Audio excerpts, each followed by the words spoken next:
enact uniform civil code uh, in the country for all the citizens.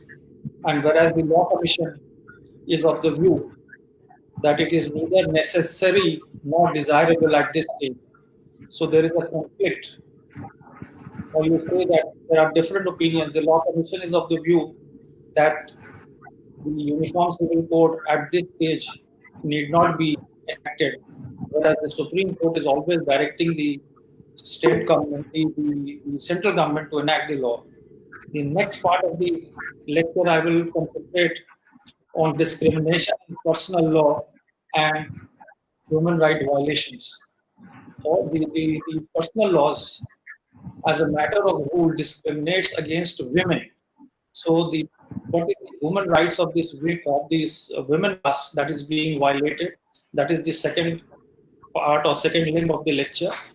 The third aspect I will deal what are the objections to a uniform civil code, the objections raised by the minorities or the stakeholders. What are their objections and what they take, what stand they're taking. And finally, in the last section, I will deal with the relevance of uniform civil code. That is the concept of citizen and citizenry and why it is relevant today in the country that we should have a uniform civil code. So coming on the first section, the 21st Law Commission, headed by Justice Dr. G.S. Chauhan, submitted a report on the family laws. And the Law Commission was of the opinion that the Uniform Civil Code is neither necessary nor desirable at this stage in the country. Though the Law Commission in its report has not discussed the importance or relevance of Uniform Civil Code, it had merely gone into the discrimination of personal laws across the board, that is, personal laws pertaining to Hindus, Muslims, Christians, and Parsis. Therefore, the Law Commission was of the opinion that we did not go into this question at this stage. And this report, the 21st report, was submitted with the Government of India in August 2018, 31st August 2018. But immediately thereafter, in September 2019, the Supreme Court of India, in a matter Joseph Paul Coutinho versus Maria Luisa, again directed the Government of India to consider and rather raised a question that to date no action has been taken on Article 44 of the Constitution. Meaning thereby, the Supreme Court, the courts, the constitutional courts are directing the government to frame the Uniform Civil Code, whereas the Law Commission is of the opinion that it is not desirable or it's not necessary at this relevant stage. Though the Law Commission points out there is a lot of discrimination. So why this contradiction?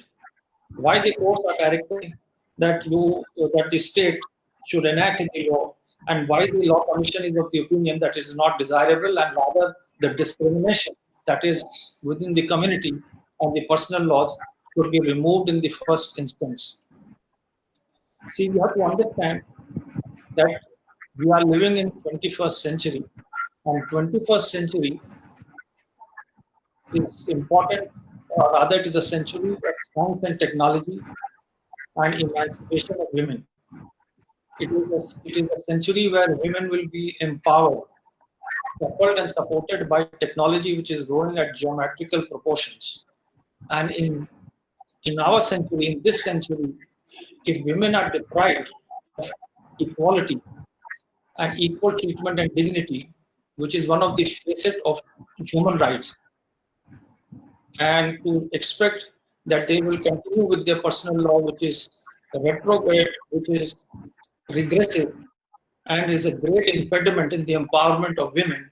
So the courts, the cases that come in, have all continuously been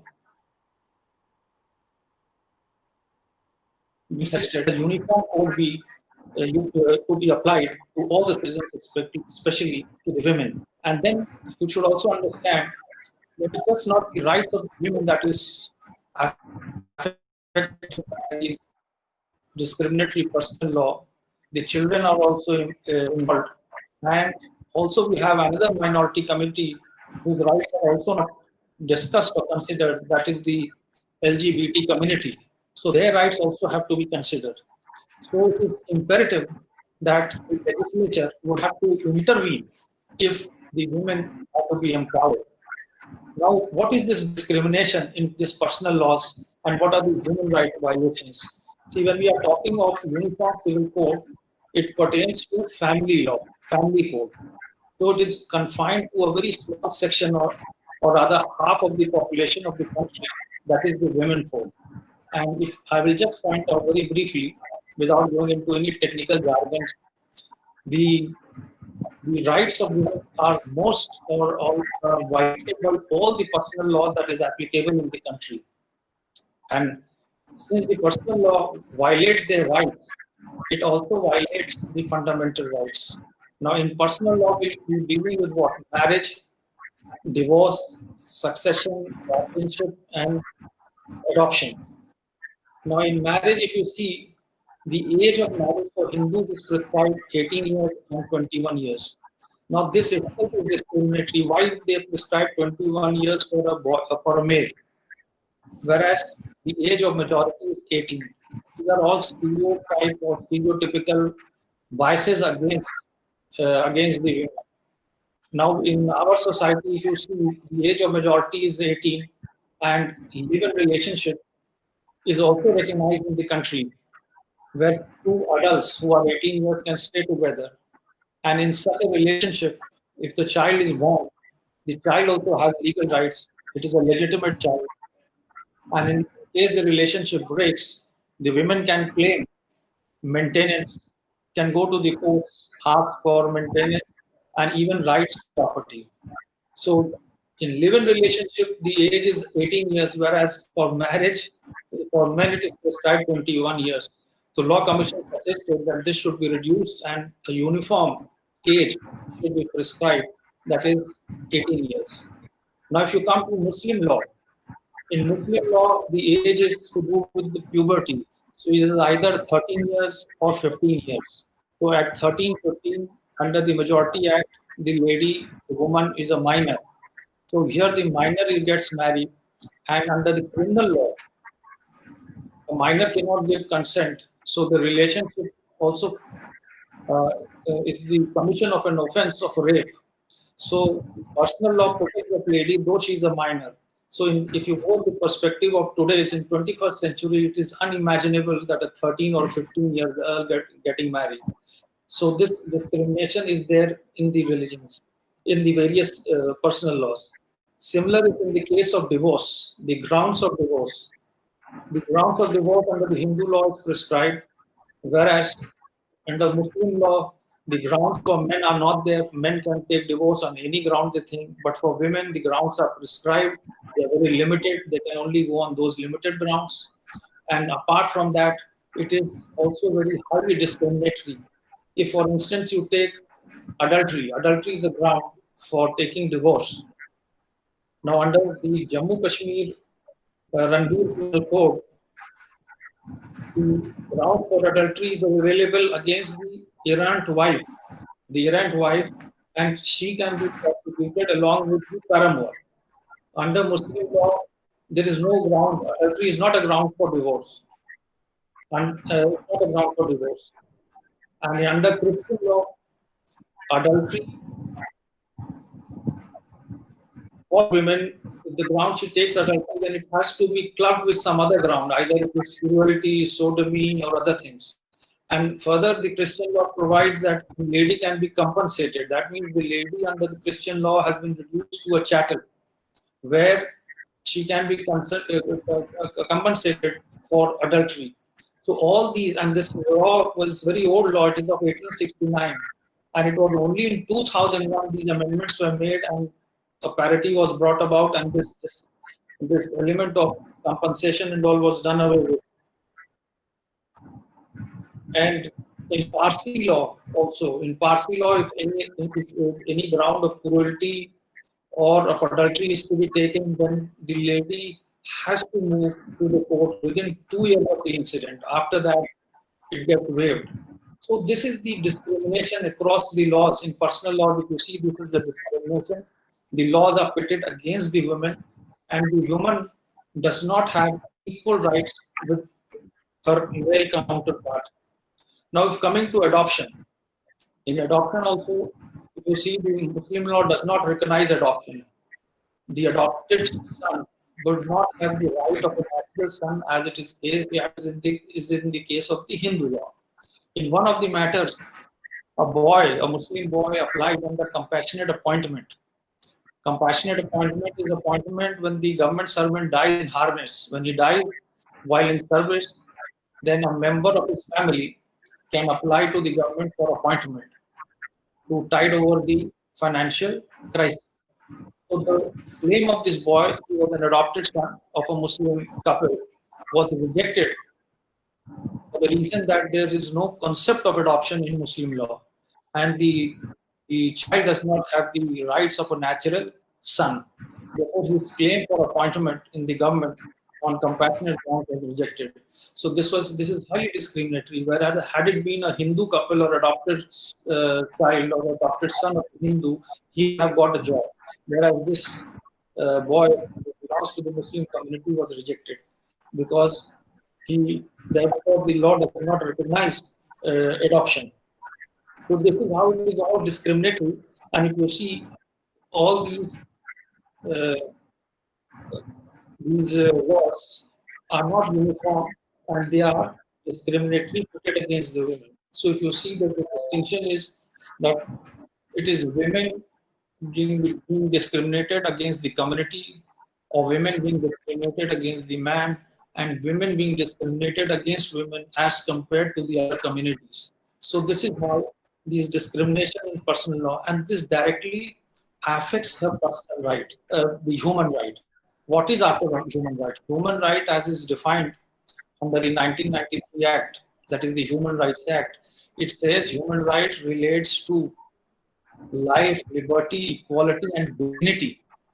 So dignity, because life without dignity is meaningless, and this is protected under Article 21 of the Constitution, right to life. So life has to be with dignity, and when it is with dignity, when she has equal rights with her counterpart, the men. And as you know, that human rights is what it has been incorporated in the Constitution in Part 3 of the Constitution, that is the fundamental rights, and Part 4 of the Constitution, that is the directive principles. So both together constitute the human rights, and we are only confined with women because the human rights is a very wide subject. It pertains to workmen, political rights, social rights, civil rights. So it is only confined to women. Now, if you see the philosophy which is set forth in the preamble, it incorporates human rights. It says that we the people resolve. The first what resolution is passed is that to provide justice, social, economic, and political, meaning thereby the endeavor of the people, endeavor of the government of the day is to ensure social justice or just social order, just economic order, and just political order. Now, without just social order, you cannot have a just economic order or a political order. See, justice in respect of political order was done that each individual was conferred a right of one vote having equal value. Economic order is a continuous process. If the country was to prosper in the next 2 decades, to say so, and we are able to alleviate all the sections of the society above the poverty line, it doesn't mean that the economic process ends. It continues. And even if the government is able to provide all the basic necessities, economic necessities of clothing, food, shelter, education, and health, even still that process continues.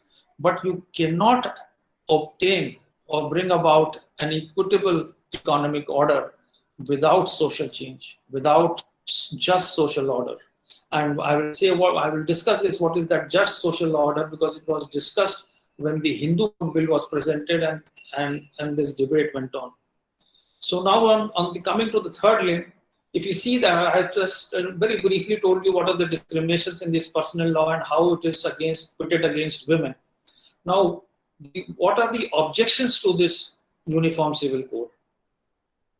See, the basic objections that come from the minority communities, especially the Muslims and the Catholic Christian Church, is that it infringes upon their right to religion, which is guaranteed under Article 25. And further, it says that the Constitution recognizes diversity and pluralism. So this diversity and pluralism will be effaced, will be done away with if a uniform civil code is imposed. So, and it is also further argued that the law pertaining to the majority should not be imposed upon the minority community. The minority community should be left on their own to fend for themselves, and uniform civil code will destroy the diverse and the rural society of the country. So coming to their first objection, they say that the minorities have been granted the right to religion, and uniform civil code will directly infringe upon the right to religion. In my humble opinion, both these arguments are untenable in law as well as within the framework of the Constitution. This question was debated before the Constituent Assembly. Some of the members insisted that uniform civil code should be made a fundamental right, but it was having partition and other conditions of the country, it was kept in the directive principles that future governments, when the time is appropriate, they will discuss and implement it. Now coming to their first objection of right to religion, if you read Article 25, the right to religion has been granted to all the citizens. It is not just to any particular community or dominion. The word used therein is freedom of conscience is guaranteed or granted to all persons. The word is used as all persons. And all persons include not only the citizens, but also the foreigners. The foreigners who come to this country, they also have a right to practice and propagate their religion. If any of us were to go to any of these Middle East countries, which is an Islamic state, you see there is a prohibition. All foreigners are not allowed to practice their religion. Even in the house, they cannot practice their religion. You cannot have the photo of your god, Ganpati or Vishnu or Shiv. That is punishable. But that is not the case in India. Here, all persons have been granted right to religion. And this right to religion is not absolute. If you see the opening line of right to religion, it says, subject to public order, morality, and health. So meaning this right to religion is limited, and it is made subject to public order, morality, and health.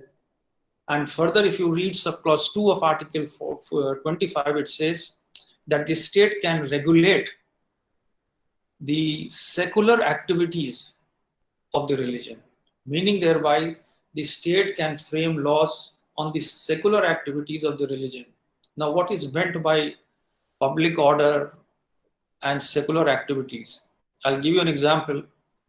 In 1994, the Haryana government passed the Panchayat Raj Act 1994, wherein they had made a provision that any person having more than 2 children cannot contest the election, the Pradhani election.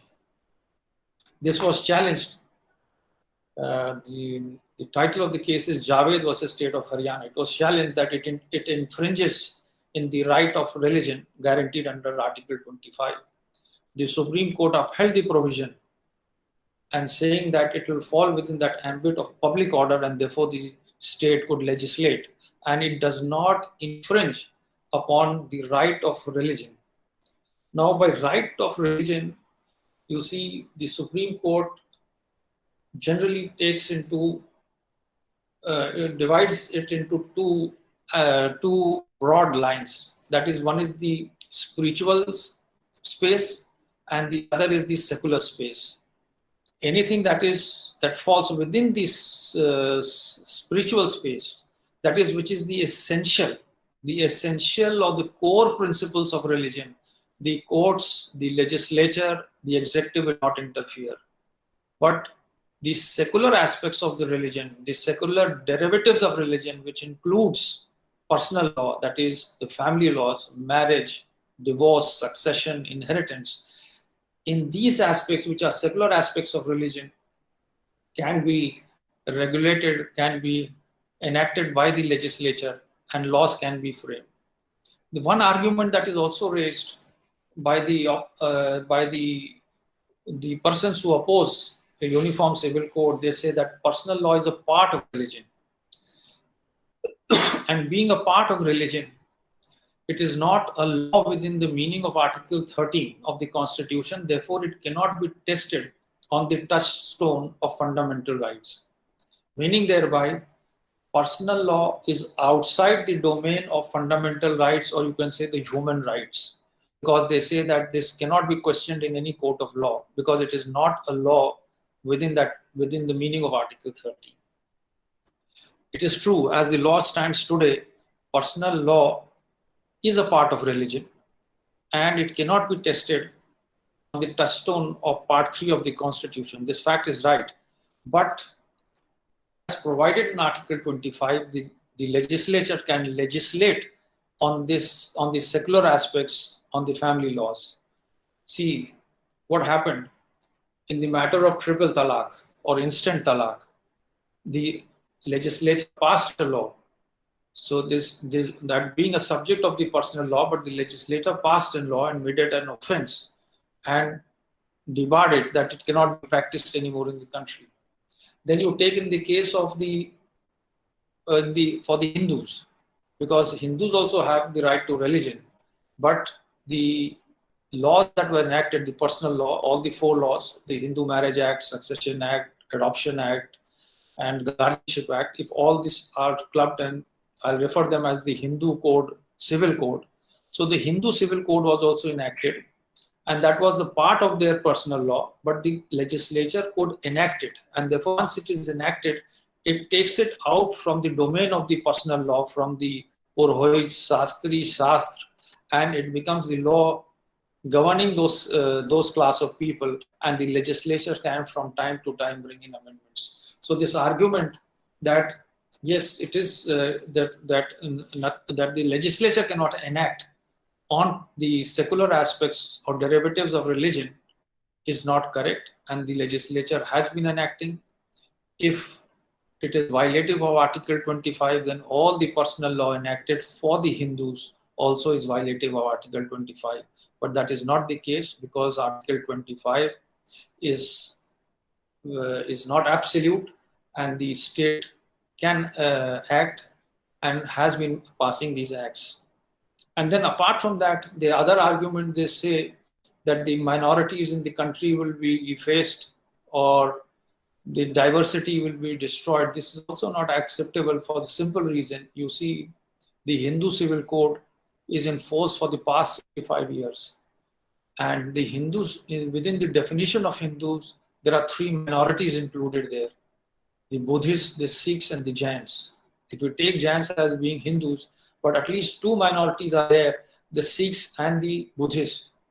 In 65 years, have the Sikhs been effaced, or their diversity has been compromised, or the Buddhists, their diversity has been compromised, their rituals, their practices have been compromised? Nothing.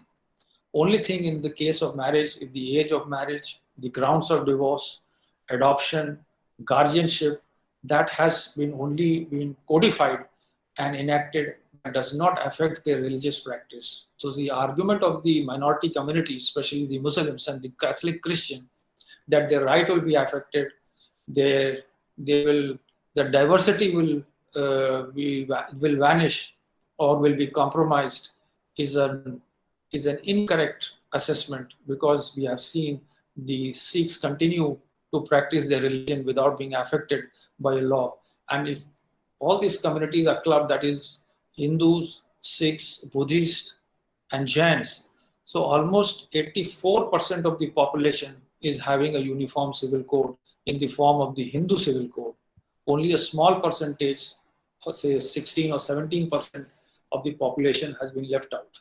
So the argument of the minority community that do not interfere with this 16% population does not merit, because the 16% of the population is a huge population. They claim parity with Israel.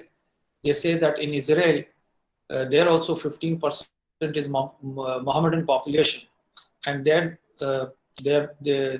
Mohammedan population is governed by their personal law. They have Sharia courts, and their matters are heard by the Sharia courts and decided. So they claim parity, say that this should be implemented in this country. In the Constitutional Assembly, it was debated that Muslims for all times to come should be governed by their Sharia law.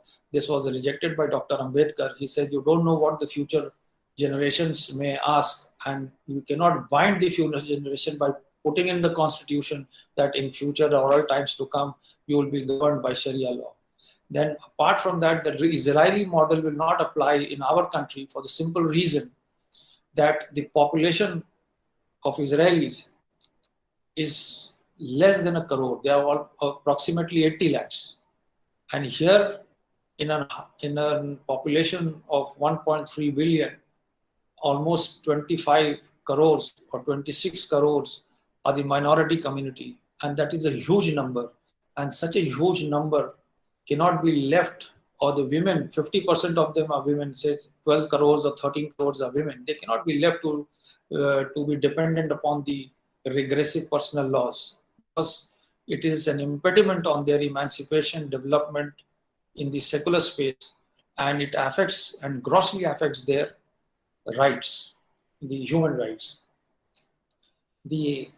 And similarly, if you see, apart from all these, this triple talaq, which the enactment, there are other enactments also which the legislature has made in the case of wearing of beard or turban or azan. So legislations have been passed. Recently, in azan, one of the members of the assembly, MLA, went to the court and said that azan should be permitted by using amplifiers. Probably the district magistrate of a district in Uttar Pradesh had said that amplifier will not be used.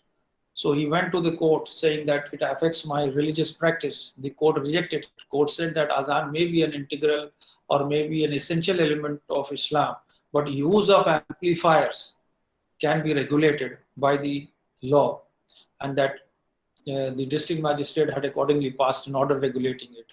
Similarly, one of the Canadian Sikh, he filed a complaint against his organization, which said that you have to wear hard caps. The organization prescribed hard caps for its employees to protect them from the nature of the work. So he filed a complaint before the Human Rights Committee saying that it violated the international covenant of practicing my religion because I have to remove my turban.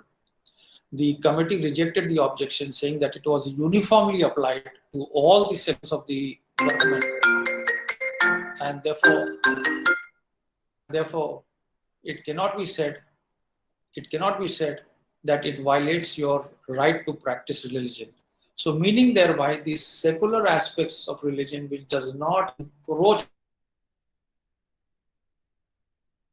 or the essential elements of religion can be enacted by the parliament, can be operated by the parliament, and there is no impediment for the legislature to act upon. All of y'all can hear me or not? Hello, can you all hear me? Yes, sir. Yes, sir. Yes, sir. Yes, sir. There was some disturbance here, therefore. Yes, sir. So therefore, this argument of of those who oppose the Uniform Civil Code is without a basis. And even if you have to jot down all the fundamental rights that has been given to a citizen in the order of importance, that is 1, 2, 3, 4, and so on and so forth, if you see, the right religion would rank among the lowest from the bottom. It will rank among lowest. And because the religion, the right is not absolute, it is confronted with a lot of exceptions. Now, coming on the third aspect, the relevance of the Uniform Civil Code. Why Uniform Civil Code today is relevant? As I told you in the beginning, that we are in the 21st century, and in the 21st century, the scenario, insofar as it relates to women, would be entirely different.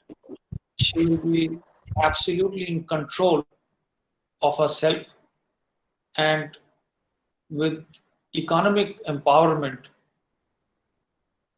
she would demand all rights which are equal to that of men. And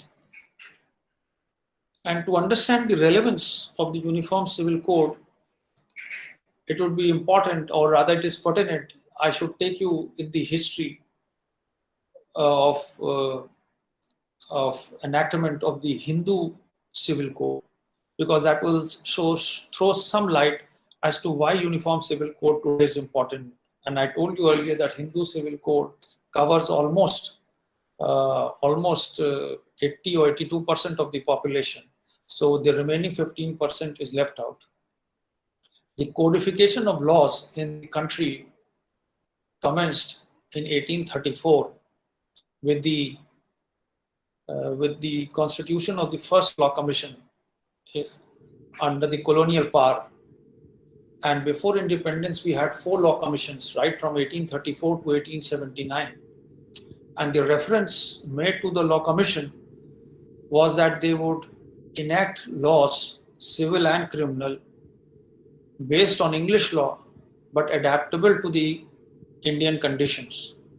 And the caveat that was attached was that the commission would not recommend or interfere with personal laws of Hindus and Muslims, as it is interlinked with the religion. And the laws that we have today in civil and criminal is the legacy of the laws framed by the 4 law commissions before independence. But in 100 years, that is from 1834 till 1941, during this 100 years, several laws were enacted by the British, by the colonial rulers, which directly interfered with the personal laws of the Hindus. There was the Widow Remarriage Act, the Widow Property Act, and so on and so forth. There were a number of acts. So in 1941, a committee was set up under the chairmanship of Shri B.N. Rao to codify the Hindu laws. So the process of codification of personal laws commenced prior to independence. It was in 1941. The committee submitted 2 reports, one in 1942 and then in 44, and which was referred to as the Draft Hindu Code Bill. And it was referred to a committee. The committee was headed by Dr. B.R. Ambedkar. So all this exercise took place just immediately before the independence and before the constitution coming into force. And finally, this bill was placed in the parliament in 1951.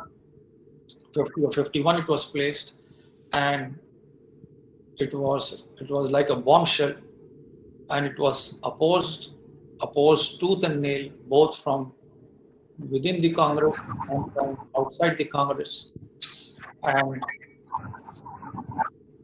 And ultimately, the Prime Minister Pandit Nehru conveyed it to Dr. Ambedkar, who was the law minister, that it was not possible to pass the bill. And the consequence was that Dr. Ambedkar resigned in protest. He was of the opinion that without social reforms, the constitution or the economic reform or political reforms cannot take place. Anyway, after the bill lapsed, the 1952 election, the first election under the constitution, was held in 1952. One of the issues in those elections was with regard to the Hindu civil, the Hindu Code Bill, Pandit Nehru was he had to face a lot of resistance. Anyway, the elections, he swept the elections, and then the Hindu Code Bill was broken into 4 separate legislations: the Hindu Marriage Act, Succession Act, Wardship Act, and so on and so forth, and was passed in 1955 and 56. Now, what did this law do, the Hindu Code law? When we talk of relevance, what is the impact of this Hindu Code Bill? First and foremost, the entire personal law was lifted out from the domain of the Shastra or the Shastris, and it came within the domain of the legislature.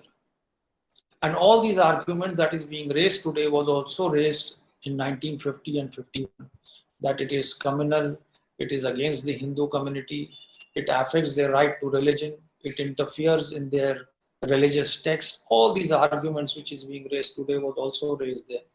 But it was not accepted, and Pandit Nehru, as I said, was fully aware of the importance of social change and social reforms in the society, and therefore he was clear when he said that we talk of economic reforms, we talk of political reforms, but without bringing about social reforms, it will not be possible to bring in economic reforms. And apart from personal law, you see the social reforms that was made right from 1950, that it was in agricultural, agrarian reforms, banking, reservation, all these social reforms were undertaken. So similarly, this personal law, and and within this fold brought in 82% of the population. So result has been, what is the impact now? 65 years, this law is in force, and it is effectively in force. Though these enactments were highly diluted, but still it is in force. It has been able to create what is called, or what can be referred to as, the Hindu citizenry. Now try to understand the concept of citizen and citizenry. We all are citizens. In country, everybody is citizen. But all the citizens do not constitute a citizenry.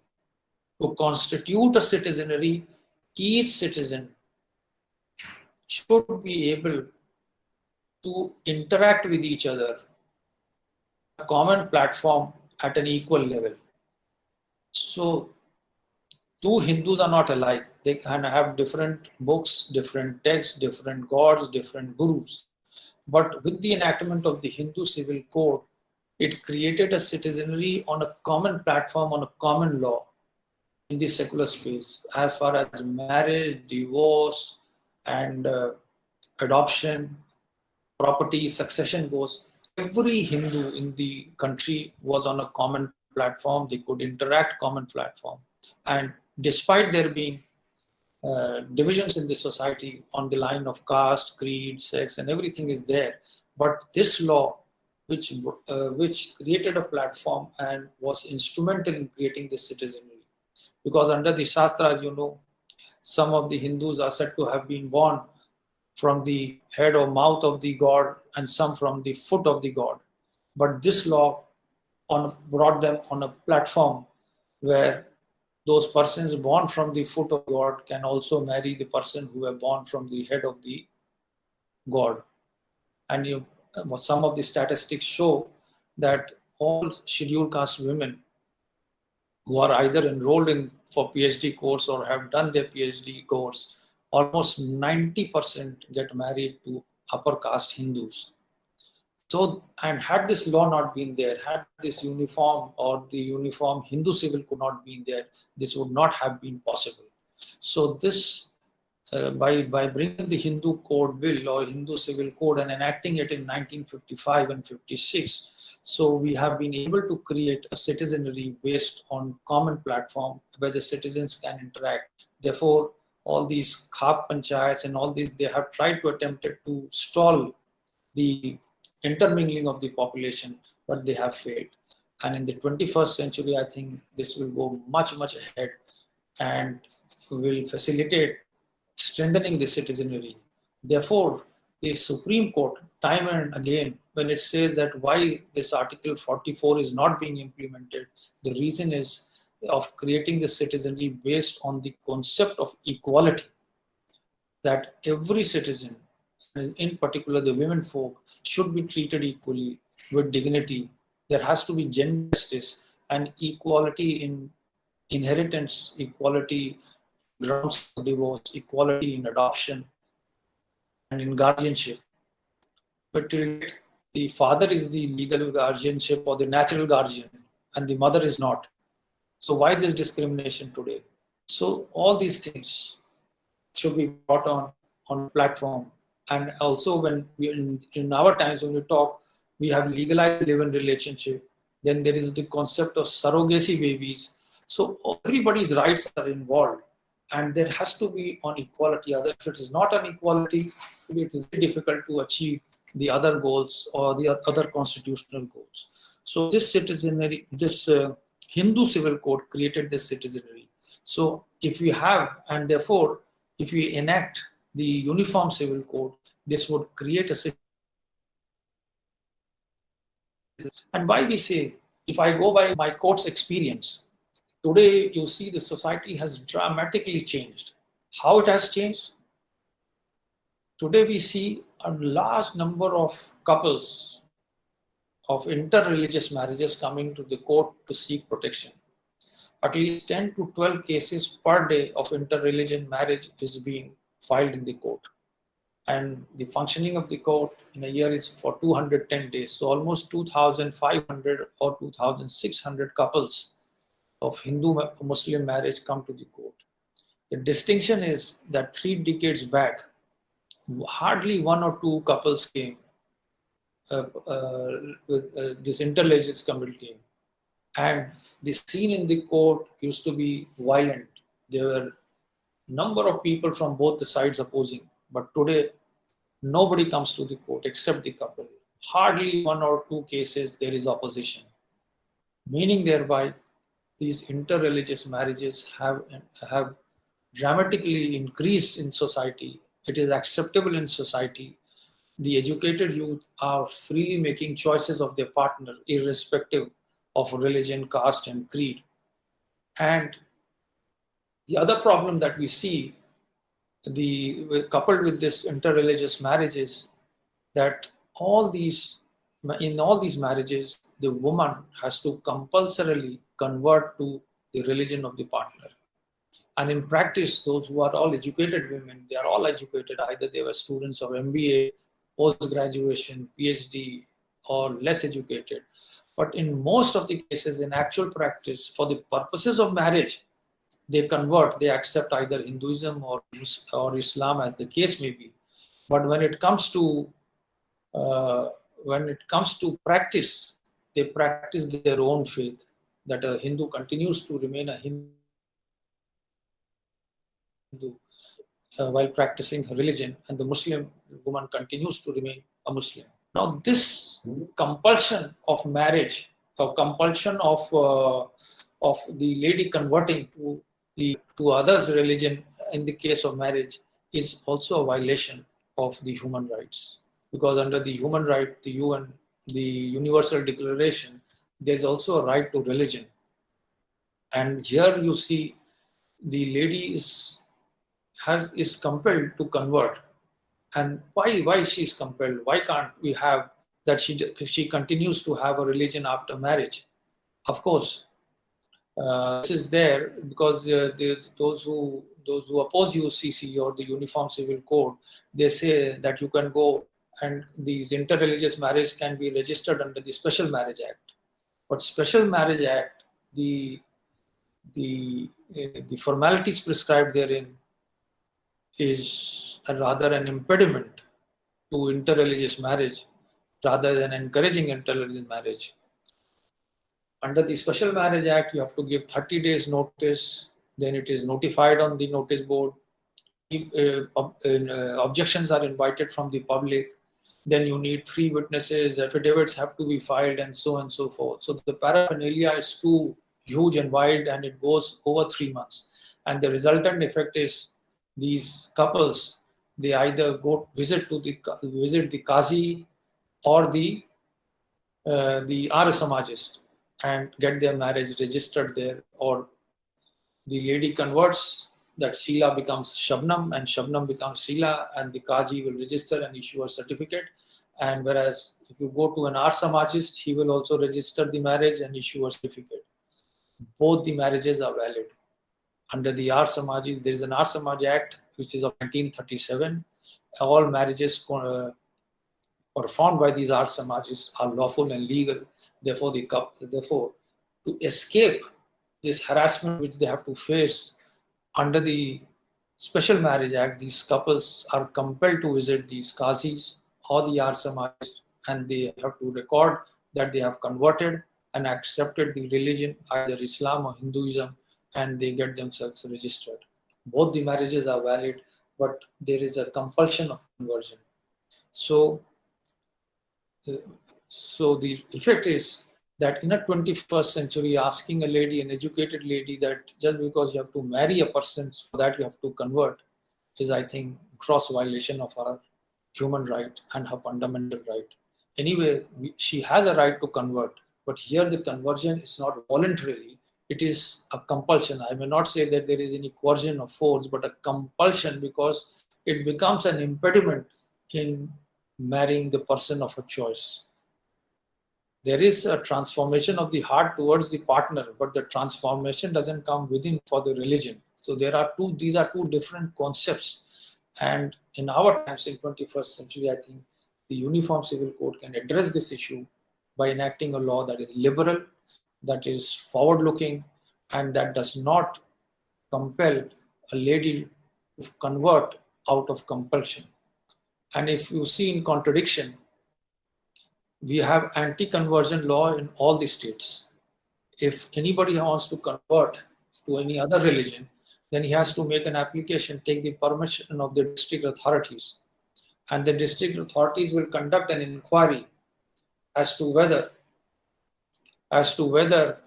there is any element of compulsion or any element of force or allurement.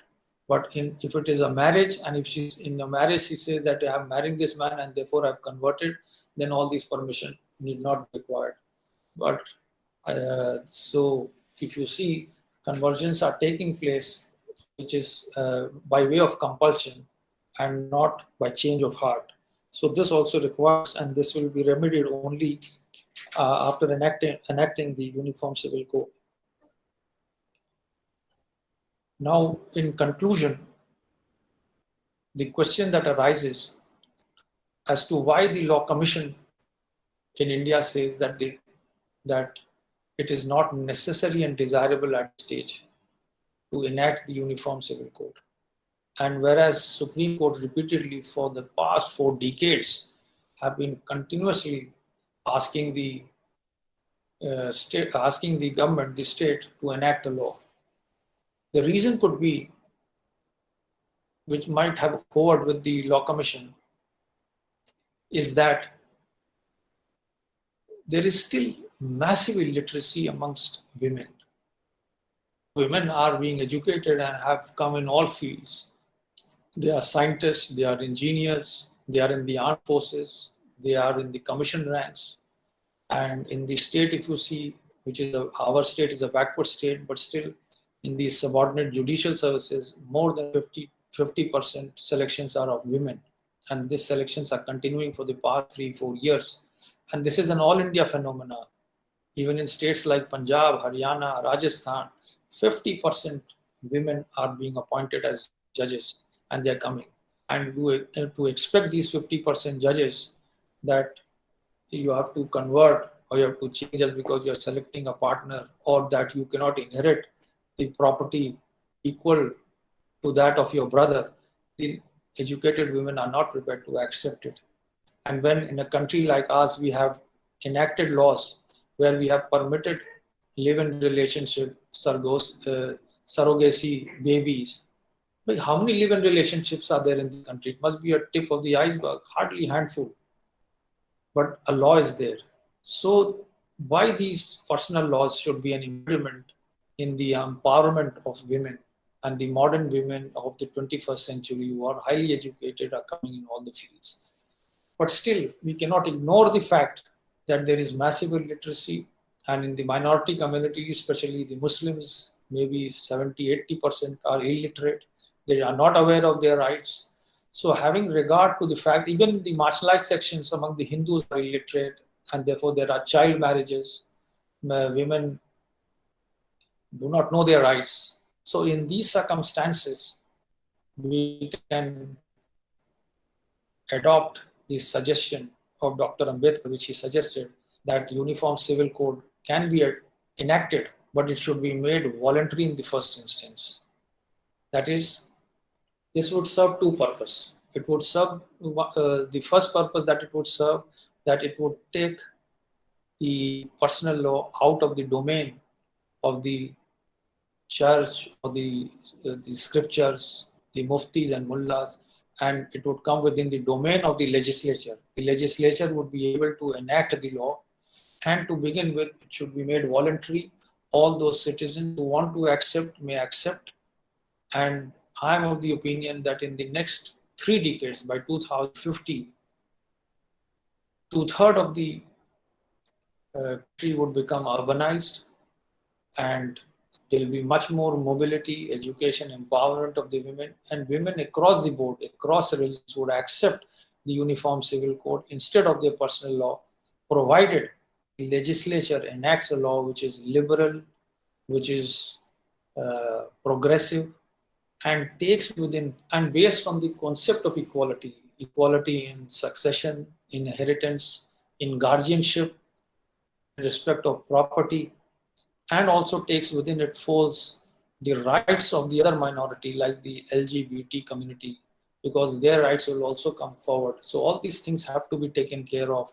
And in a country where every child has been recognized as legitimate born of any relationship, we'll have number of single women would enhance immensely, single parents will enhance immensely, children need not be born out of marriage, because there will be other also reasons for having single parents.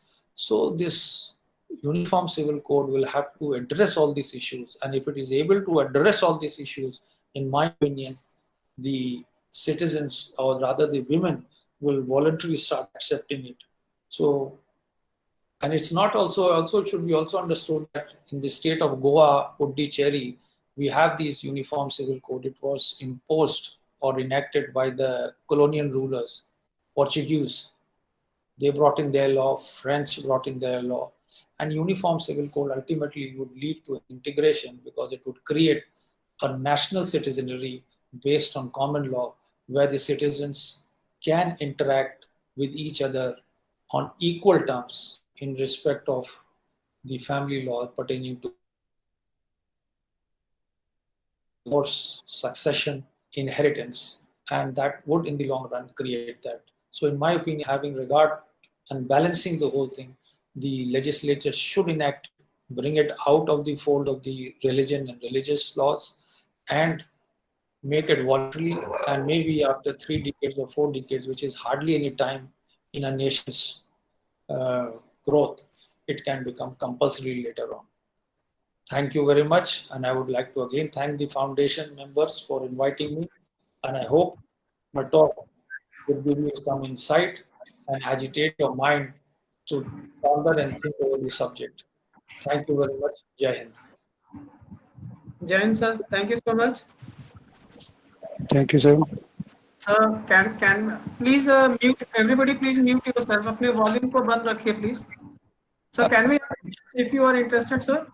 Well, Dr. Tripathi, I'm not very. I cannot clearly hear you. Can we have questions, sir? Yes, you can have questions. Achha, right, sir. There is one question from Mr. Shalab. Yes. His question is, since most of the people, citizens are residing in village and most of them are illiterate, right? Will they understand the execution of the UCC, Uniform Civil Code? That's right. Therefore, I said in the end, the concluding part, that still there is a lot of massive illiteracy in the country, and people are illiterate and they may not understand. But you cannot say, because after all, these personal laws which govern either the Christians, the Parsis, or the Muslims, there are also enactment laws. So these laws, either way, they do not understand. Most of them also do not understand the constitution and the rights conferred upon them. So the purpose of bringing the uniform civil code would be at least this the interpretations that go on with personal law, or that they're regressive or being regressive insofar as women's rights go, should have been done away with. And I think they'll gradually understand what their rights are. You tell me whether the Hindu, amongst the Hindus also there are illiterates, marginalized sections. What do you understand? They do not understand the law. Whatever little which pertains to them, they do understand. They are informed. But people coming to the courts, these young couples who are sometimes illiterates, the intercaste marriages, they do not know, but they know their right, for how to get married, running away from the family. So to say that they will not know the law, I do not agree. Law should be enacted because it will also take care of those percentage of population, women folk who are getting educated, coming in the mainstream. So their rights should be also protected. If their rights is protected, then the others who will see in their family, community, how the lady has progressed, they will also follow her. So I think this will have impediment because illiteracy is there. Because this argument of illiteracy was also given in the Constituent Assembly. They said that there should be some qualification for the persons who want to contest elections. There should be some qualification for the voters, because how will the illiterate voter understand whom to vote, what is the national interest, what is the economic interest? But this was rejected. Every person, every citizen was granted one vote of equal value, and you see how the democracy has progressed, and our illiterate population is fully aware of their democratic rights. So this argument of illiteracy does not hold much water. Thank you, sir. Basically, you made at par the political and the social rights, sir. Social rights they understand first. Don't worry. Thank you, sir. Anyway, There is one Mr. Arud Jeris. yes. He has a question that are the human rights violation of a Brahmin women as well as the SC/ST women one and the same in the domestic and societal level? If there are disparities, why and how? Yes, you see, if you compare a lady of a, say, of forward caste or upper caste with that of the marginalized section, lady of marginalized section, there is a difference. There's a huge difference. Being a lady of a marginalized section, and plus the enforcement of all her rights to live with dignity is there. But as I told you earlier, and of course for that the various reforms have to be taken place at the civil level, political level, and all that human rights deal with. But confining ourselves with the family code, you see the Brahmin women as well as the women of the scheduled caste or the marginalized sections have been placed on the same platform under the Hindu civil code, the 4 Hindu laws that are there. So it is not a case today, which was unimaginable in 50s or 40s, that a scheduled caste man or a woman can marry a person of a higher caste or upper caste or the highest most caste, the Brahmin. But today these marriages are taking place. There may be resistance, there may be difference, but since the law, the platform has been provided where they can equally interact at equal terms, irrespective of being a member of the marginalized section. So that's why I said that Hindu civil code in these 5 years has created a citizenry. And take my word, in the next 3 decades, this number will increase manifold, and it will grossly dilute also the caste system and the blockages. But of course, it is a time-taking process. It cannot happen on one day.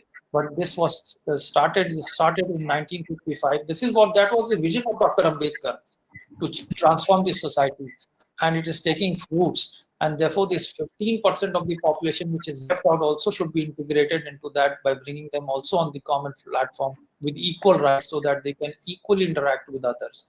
So I do not find there is a difference. Undoubtedly, among the Hindu society, the distinctions and the classifications will continue, but the law provides them that they are at an equal platform and they can interact equally on same term, and the consequences are also same. So, thank you, sir. I hope the person who has asked the question has understood your answer. So there is a next question, sir. It has been taken up by Mr. Erud Jeres. Yes. And his question is, can the women who are there at the family level, home level, Yes. why they are not being ensured dignity at the national and international level? I think he's the sociologist, I think so.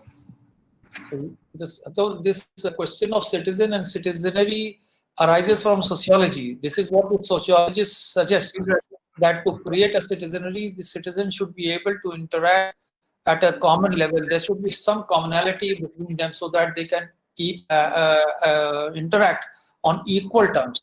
So the dignity, when we talk of dignity, of course, it depends upon the socio-economic conditions in which a person is born and is brought up.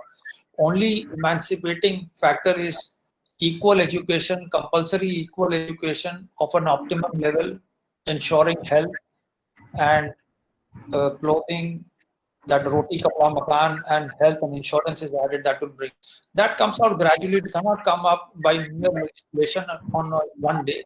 But since we embarked in 1950, 70 years is a very small term. 7 decades is a very small term in a nation's life. It will take, I think in the next 40 years, things will be much better. But of course, the ladies should be imparted secular education. And if you see those ladies who have been imparted, because that is the only key to emancipation, to their secular emancipation. There is no other key or shortcut. So the lady should get education and effective education. The moment she's educated, she challenges all the social norms. She questions the social norms. She questions why she is that position. She questions the family also. So education is the key. And if the lady gets educated, she can do the course to all the laws that help and aid and assist her. Thank you, sir.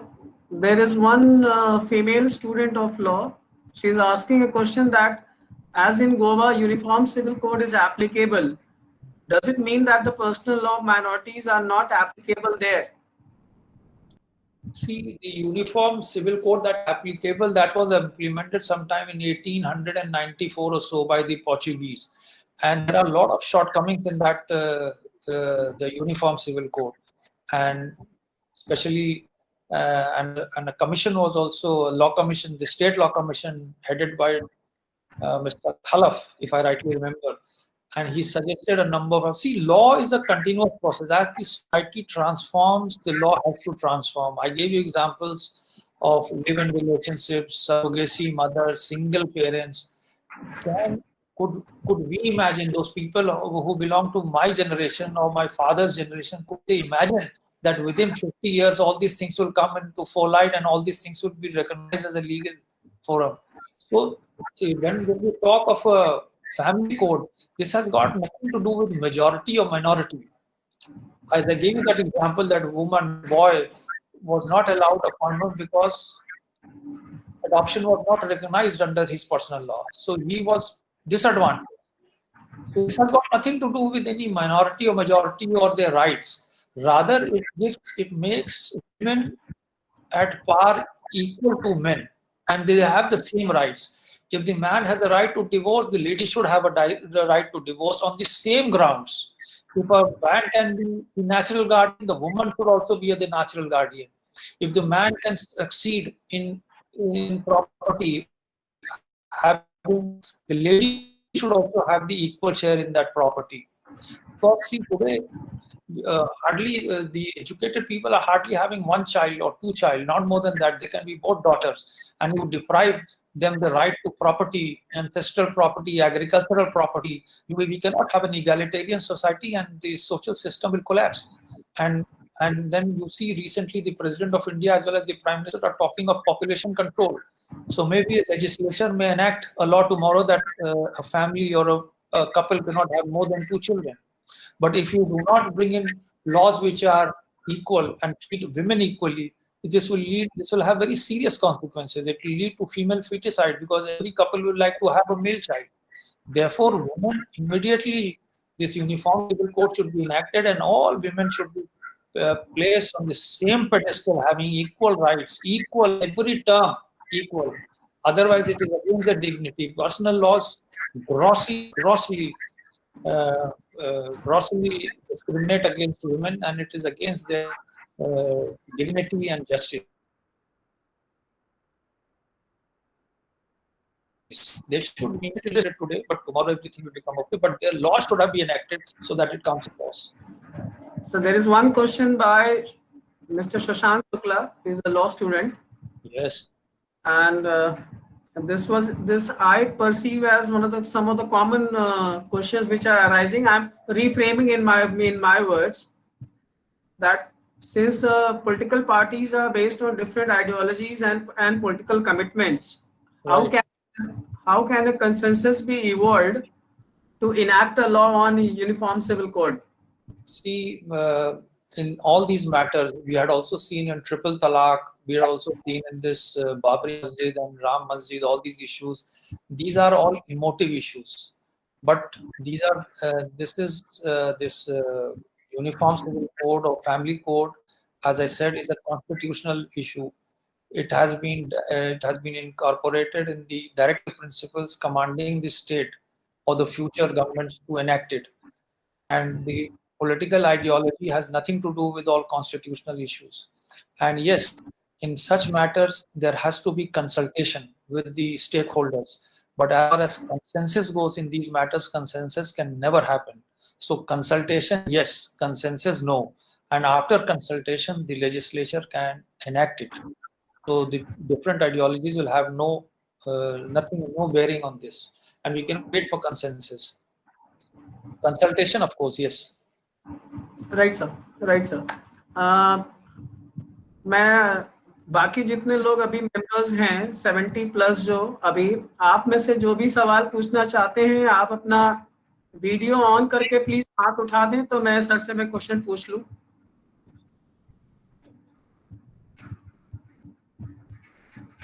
या तो आप chat में अपने question को डाल दें या अपना वीडियो ऑन करके आप हाथ उठा दें तो मैं सर से क्वेश्चन पुटअप कर लूंगा.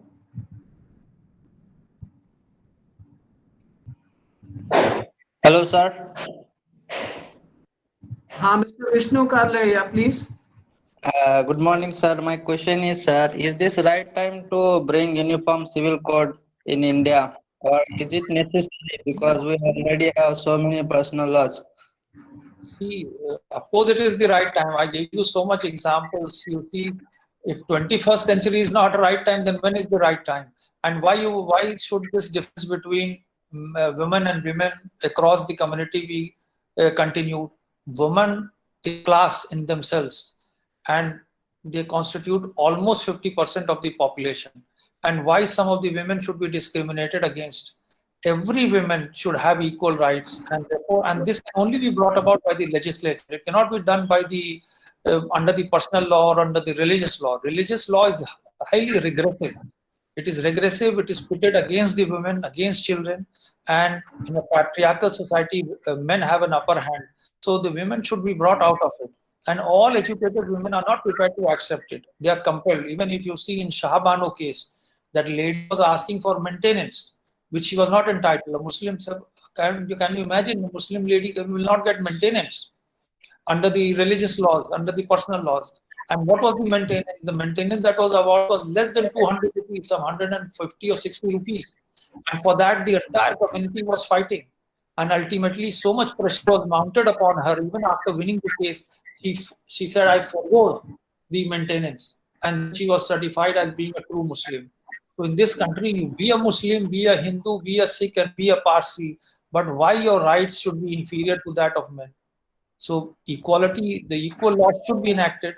And by enacting equal law, you do not cease to be a Muslim or you do not cease to be a Parsi. You continue to be. I gave you the example. See, Hindu, under the Hindu community, we have Sikhs, we have Jains, we have Buddhists, and they are governed by the Hindu code, Hindu civil code. Do you say that the religion of Sikhs or the Buddhists have been wiped out in this country? Their rituals have been wiped out, their gurudwaras have been wiped out, their places of worship have been wiped out? No. They still exist. They practice, preach, whatever they have to do, they do. But they are governed by the same law of marriage, succession, divorce, and property. See, the Muslims have the Anand Marriage Act, but for succession, divorce, they all have to come under the Hindu code, Hindu civil code. So I don't find any conflict, because already 3 minority communities are included within that Hindu fold. In the definition of Hindu, they're not included in the fold, but they're in the definition of Hindu, and that does not accept that does not affect their practice of religion. So this argument of the minorities that it will be detrimental to their identity or diversity is all misconceived. These are arguments to keep women at bay, not to educate the women, not to give them their right, not to treat them at par, and not to give them any right in property. This has to be done away with, because otherwise it's a huge impediment in the development of women, in their emancipation, in empowerment. Thank you, sir. Thank you so much. Sir, there is one question. I hope it does not embarrass me the risk. Will a court impact have on the rural areas of Dr. Tripathi, your audio is not very clear. It's breaking. Sir, I'm repeating, sir. Can you hear me, sir? Yes. Yeah. So one question is Mr. Vikshchoy, that what impact will the Uniform Civil Code have in the rural areas of Uttar Pradesh? No, it will. What impact? All the citizens are treated at par, whether you are urban or rural, makes no difference. You tell me, amongst the Hindus, Sikh, Jain, Buddhist, how many are staying in rural? I think 3/4 of the population are still in rural India. 6% of the population is still under the rural area. So they are being 2% of the population are being governed by a law which is Uniform Hindu Code, or you can call them, or the Hindu Code, and 60% are still in rural India. What impact does it have? It has no impact. They are only governed by this the same law. If they have to go in marriage, they have to go in divorce, or they have to go in for property, they are governed by the same law. So this urban-rural divide will have no meaning. Right, sir. Dr. Anand Tiwari, sir, आपको कोई सवाल पूछना है, sir?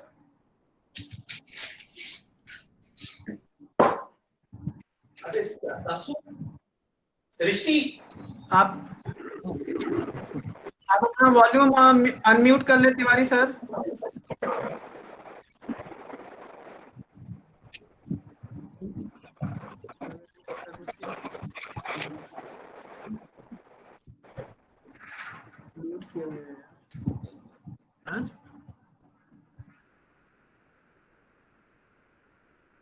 Yes, sir.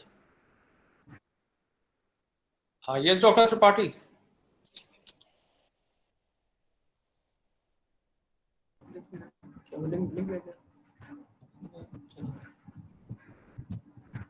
Sir, there is a question from Dr. Chaya Pandey, ma'am.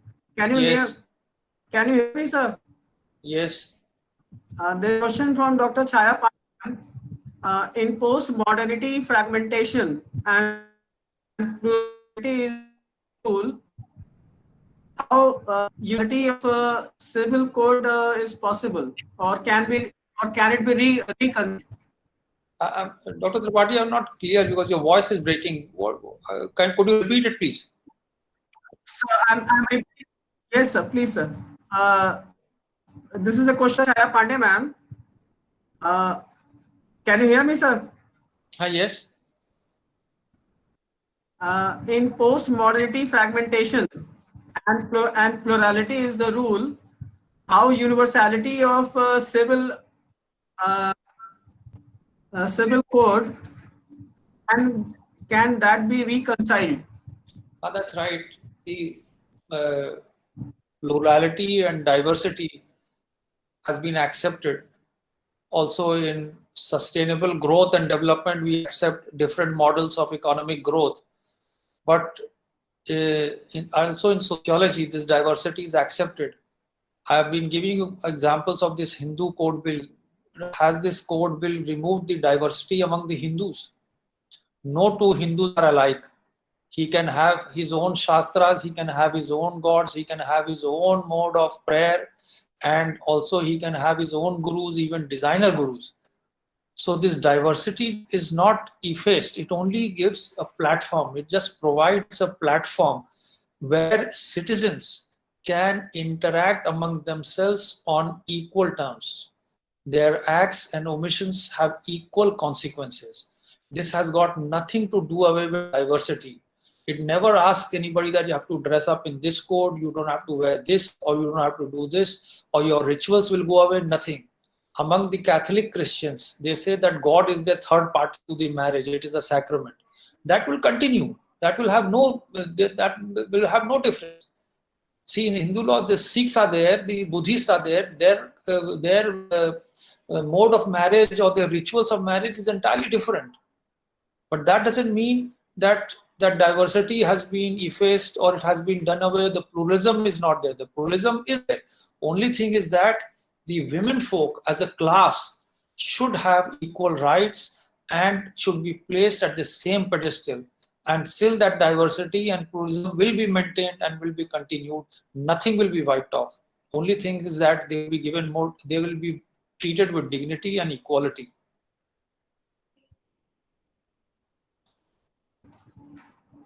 Thank you sir. Doctor Anand Tiwari ji, sir आपको कोई question पूछना है sir? आप पहले अपने आप को अनम्यूट कर लें. आप अपने आप को अनम्यूट कर लें. जी. हेलो. हाँ जी, आपकी आवाज आ रही है सर. जी जी.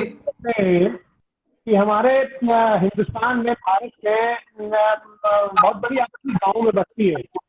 लोग शादियां करके छोड़ देते हैं. शादियां करके विदेश चले गए, जहाँ चले गए छोड़ दिए, और वहां जाकर के फिर दूसरी शादी कर लेते हैं, दूसरे तरीके से रहना शुरू कर देते हैं. और कोर्ट की हालत ये है कि वो हमारी ग्रामीण की महिला, वो हमारी महिला, वो गरीब महिला अपनी कहीं गुहार भी नहीं लगा पाती है. और ऐसी हालत में क्या कोर्ट उनकी कोई मदद करने की है? अगर पति अपनी पत्नी को जो त्याग दिया हो उसका कॉग्निजेंस भी न ले रहा हो, और बाद में वह एक लंबे अरसे के बाद स्वीकार करता हो कि नहीं हमारी एक पत्नी भी है, तो क्या ऐसी स्थिति को कोर्ट कॉग्निजेंस लेने की स्थिति है? कोर्ट उसमें क्या करती है? कोर्ट की क्या जिम्मेदारी होती है ऐसी हालत में? Dr. Tripathi, could you just formulate it because I couldn't hear him clearly? Sir, I'll reframe the question, sir. उनका सर. हाँ. तिवारी सर, आप अपना एक बार म्यूट कर लें, मैं सर से सवाल पूछ लूं. हाँ बता. आप अपना वॉल्यूम म्यूट कर लीजिए सर, एक मिनट. जी, थैंक यू. जी जी sir, the question is, sir सवाल ये है कि अगर यहाँ पे भारतवर्ष में किसी महिला, ग्रामीण महिला विशेष तौर पे, अगर उसका आदमी शादी के बाद उसको छोड़ करके कहीं बाहर चला जाए, और ज्यादातर केस में अगर विदेश चला जाए अगर, तो वो महिला के अधिकारों के लिए क्या कोर्ट क्या प्रयास कर सकती है? नहीं, दैट्स राइट. ये तो जो आपने सवाल पूछा, ये तो एक इंडिविजुअल प्रॉब्लम है, और ऐसे बहुत मसले आते हैं कि लोग एक पत्नी के रहते हुए दूसरी पत्नी कर लेते हैं. और ज्यादातर ये देखा गया है कि ग्रामीण क्षेत्र में और जिनके बचपन शादी हो जाती है कक्षा 10 और 12वीं में, और बाद में जब वो सरकारी नौकर वोकर भी होते हैं तो दोबारा शादी कर लेते हैं, उसको छोड़ देते हैं या उसको गांव में रखते हैं. तो ये तो एक सोशल प्रॉब्लम है. ये सोशल प्रॉब्लम है. और अगर वो हिंदू है तो सेकंड मैरिज का कोई राइट नहीं है. यहाँ रोज मुकदमे आते हैं, उस लेडी का कोई स्टेटस नहीं है, वाइफ का कोई स्टेटस नहीं रहता. बच्चों का तो स्टेटस है, बच्चों का तो लीगल राइट है, लेकिन वाइफ का कोई स्टेटस नहीं रहेगा. और जहां तक इस्लाम का मामला है, मुसलमानों का मामला है, तो वो अपने पर्सनल लॉ के आड़ में वो 4 विवाह कर ही लेते हैं. उनको सक्षम है, कर सकते हैं. लेकिन वो अगर सरकारी मुलाजिम है तब वो दूसरी शादी नहीं कर सकता बिना सरकार की अनुमति के, बिना लॉयर की अनुमति पे. और अगर ऐसा होता है तो you can file a criminal complaint in criminal courts and other things if you are aggrieved. But वो आड़ में लेते हैं, कहते हैं साहब हमारे पर्सनल लॉ में है, अगर है तो हम 2 शादी कर सकते हैं, वो कर सकते हैं, लेकिन उसका मंशा कुछ और रहता है. और ऐसे भी मामले आए, बहुत हिंदुओं ने अपने को इस्लाम लिख लिया, उनकी पत्नी है वो इस्लाम लिख के फिर वो दूसरी शादी कर लेते हैं. So these are individual issues that does not relate to anything to do with the uniform civil. So these are individual problems, and this is happening in every society. It also happening in our society, and for that the remedies, इसके लिए जो remedies available है उसको आपको avail करना पड़ेगा. Thank you sir, thank you so much sir. और किसी को कोई सवाल पूछना है please? Anybody has any questions please?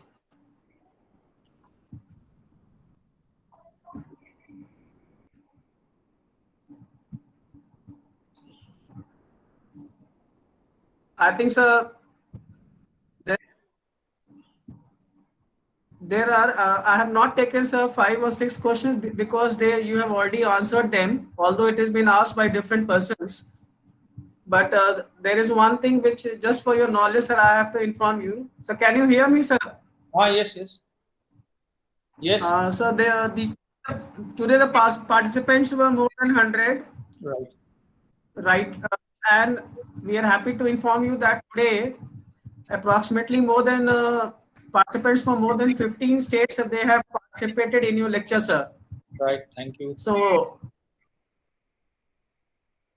I think you have obliged us because your lecture has gone to 15 states participants, and I think it's we are approaching towards the lunch time, and you have non-stop, you have been speaking for more than 1.5 hours now, and even I, having been teaching constitution, still I was writing to most of the informations which you have given to us.